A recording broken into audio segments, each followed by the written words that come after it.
चर्चा होला।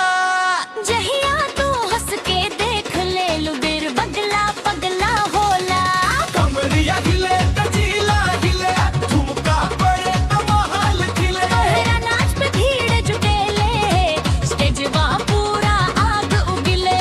कमरिया हिले त जिला हिले, तोहरे पीछे हर दिल बिल गिले।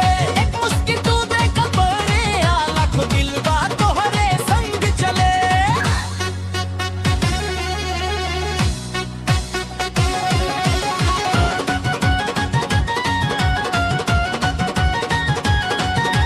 डीजे पे जब बीट गिर जाला बिन, तोहरा पाँव खुद थिरक जला हिन। चारों ओर से सीटी बाजे, पूरा क्राउड झूमे लागे। बंद करेंगे रोशनी चमके, तोहरे चेहरा पे नूर दमके। जैसे सावन के पहला बरखा, सूख दिल में प्यार चमके। मोबाइल उठा के लोग बनावे तोहे डांस के वीडियो सजावे। दूसरे दिन सोशल मीडिया पर दिल गाना ट्रेंड बन जावे। कमरिया हिले त जिला हिले, ठुमका पड़े त माहौल खिले। तोरा नाच पे भीड़ जुटेले, स्टेजवा पूरा आग उगले।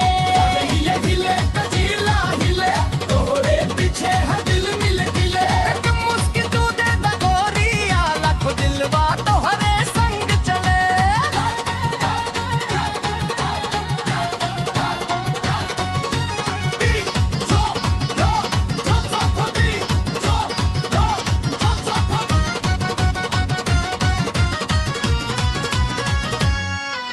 लाइट्स चमके, भीड़ चलावे, गोरिया स्टेज पे आग लगावे। दिलवा बोले आ जाओ, नाच के जादू दिखा जाओ। आज के रात याद रहे, ऐसन रंग जमा जाओ। गाँव से शहर तक नाम तोहर, सबके जुबान पे चर्चा तोहर।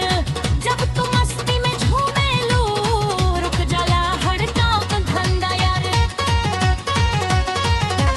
गोर गोर गाल गुलाब जैसन, अखिया चमके आफत जैसन। देख